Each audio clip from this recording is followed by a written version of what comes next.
Welcome back to the channel, guys. This is a beauty, man. Y'all see this? Hey guys, this is actually a '02 model. Wow. That is a older model Wrangler.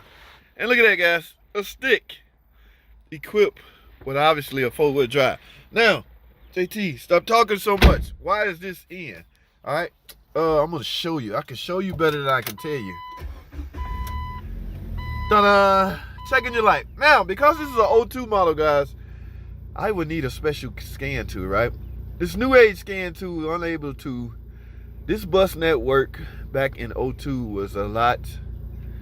It was sophisticated at the time, but now it's so obsolete as far as scan tool goes. So my the scan tool that I use for the 2022 models, I cannot use on this 2002 models. That's 20 years apart, right? No, I cannot use on this car. I don't even know if my new scan tool will even boot up. Point is, I have a scan tool called a DRB3. Yes, and it is the perfect scan tool for these older model Jeep, Chrysler, Dodge, Ram, the whole 9 yards. In fact, that's what the dealer techs used back in the day. You was able to get into just about every module. That is the secret to your scan tool success. What module it will allow you to get into. Because if you can't get into certain modules, what does it matter? The only module a code reader will likely read is like emissions, P code. The codes that car makers are required to let you know. They can't withhold that information, guys.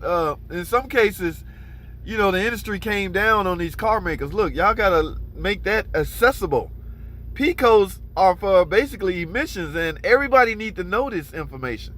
So stop being stingy with your information. So, in fact, the data link connector that you plug your scan tool in, the 16-way, it became standardized to where it had to be at least 6 inches somewhere around in this area.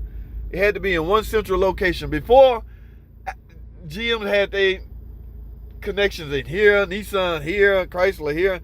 Everybody was all over the place. But yes, over the years, it became standardized that it be in this one central area. Now, you new guys may be freaking out. What the hell are you talking about? Yeah, guys. I mean, I've been around a minute, and I've seen the industry evolve. I'm going to say it like that. Change, evolve, and move, and move, and move. And here we are today. All right? Yes, that's why I try to keep a fresh brain so I can stay abrupt with all the changes. Yes, I got a couple more, even decades left of this. So, you know what I'm saying? As long as you can, that's a whole nother topic, JT. But guys, let me get this in the shop. Yes, it is a stick. Knowing how to drive a stick is etched in my stone, etched in my brain. Once you learn it, guys, it's hard to lose it. So I suggest if you don't know how to drive a stick, I'm talking to the young cats now. Educate yourself, because once you get it, it's gonna stick with you. All right, let me get in the shop and figure out what this is. Stay tuned. All right, guys, here we go. I got my DRB. We're about to hopefully try to scan this thing real quick. DRB standalone. See what kind of codes we come up with. Oh, EVAP leak. Y'all see that? No crank reference signal and a power steering switch, guys. 3 fault codes in this thing. Okay, now we're gonna start with the EVAP system leak. All right, y'all know what that means. The system has detected that exhaust vapors are escaping this vehicle. Now, what I need to find that out is smoke machine. So y'all hold tight. Let me go grab the smoke machine. I'll be right back. Alrighty, guys, I'm back. Let's troubleshoot the EVAP leak portion. Okay, this one is ease of location, guys. This is my vapor canister right here, guys. This is what is used to store those vapors. All right, remember the goal of an EVAP system. You don't want exhaust or fuel vapors escaping into the atmosphere. So those vapors will be stored in here, and at a predetermined time, the computer will purge those vapors. It's a purge valve, and send them back to the engine to be burnt at a later time, at a predetermined time. Only the computer knows when that time is. All right, but for now, the computer is picking up a leak. So what we're gonna do, we're gonna play process of elimination, guys. This is the heart and soul, the leak detection pump and the EVAP. So I got my leak detection pump right here. I got a hose right here. I'm gonna fill the system up with smoke, steam, and air, and monitor right here how my ball react. All right, so let's do this. Let's pull the main hose off of the vapor canister. Let's put my test hose on here. All right, I have my system plugged up in a vacuum. Oh, I need an air hose right here. Hold tight. I got battery supply going to the battery. Now let's click on. There we go.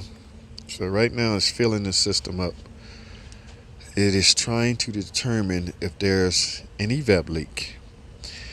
And based on the fact how that ball is bouncing around, there is a leak. All right, but now, if you want to cut the system in half, guys, like I say, it's a good thing this canister is disaccessible.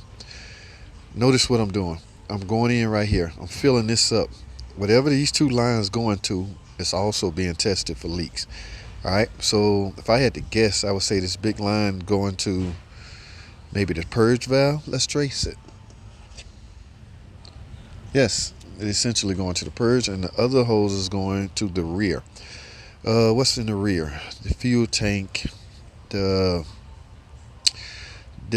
fuel nozzles, and the fuel hose, and all that stuff. So let's do. All right, yes, that's definitely a leak. Let's cut this in half, guys. Let's verify if I'm leaking in the purge area, everything up front. Let's take this off and cap it off. You see where my ball at, right? Let's take this off. All right, so I got this port blocked off with my finger. Look at that, guys. I still have a leak. In other words, my ball didn't drop, which means I either got a leak in the canister itself, which I should be able to see right here if that was the case, or that bottom hose, which is going to the rear, my leak is in the rear. All right, so I have basically cut this in half. One or two choices. I can go back there and start looking, or let me reverse my hookups right here. I'm gonna put the purge hose on and remove the rear hose. All right, let's do that.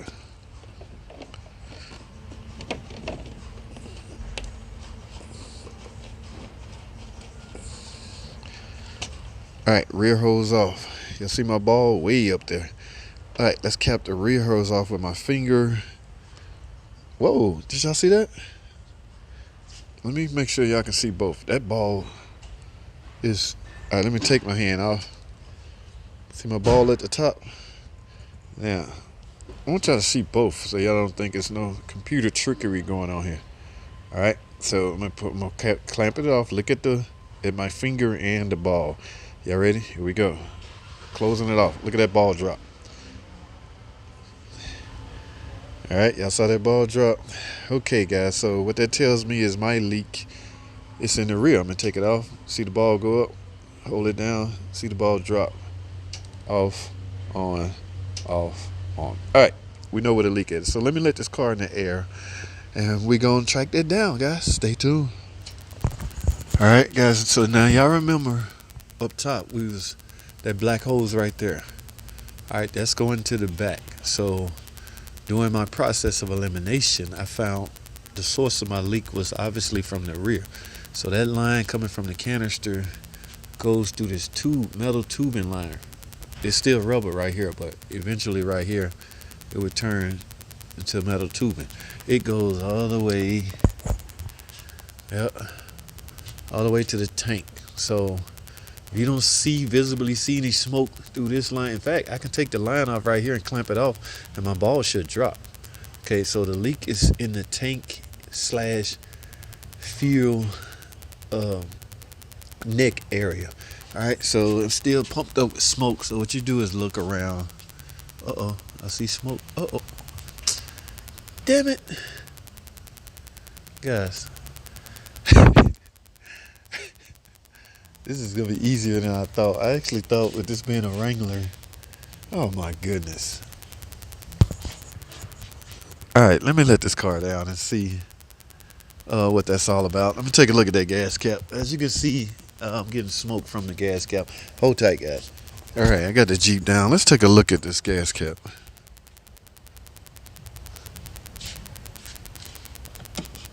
What in the world is... Hey guys, let me try a spare known good gas cap first. Yeah, that's the bulk of my EVAP leak. But let me find a gas cap. Hold tight. All right, let's do this, guys. I got a van over here. I'm curious if this van has the same. Let's try this.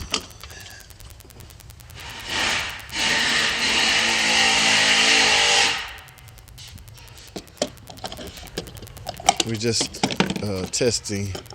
It may work. Now let's go look back at our machine and see if my ball drop signaling that the EVAP leak is gone.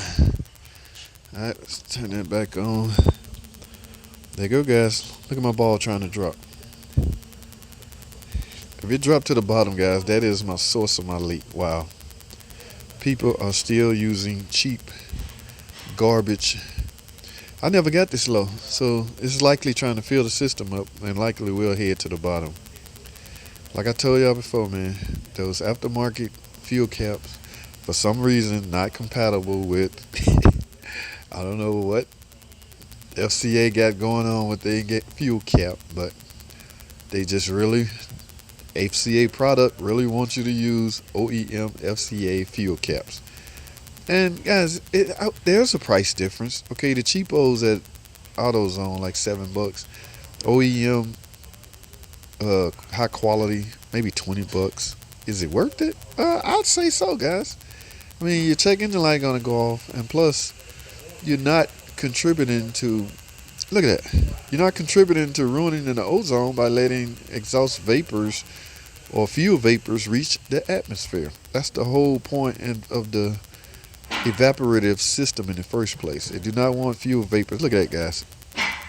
Reaching the oh my goodness. That's what I need, guys. That's what will fix the car. My ball is already dropped, signaling the EVAP leak is gone. All right, guys. Let me go write up an estimate. Y'all stay tuned, man. I appreciate y'all watching.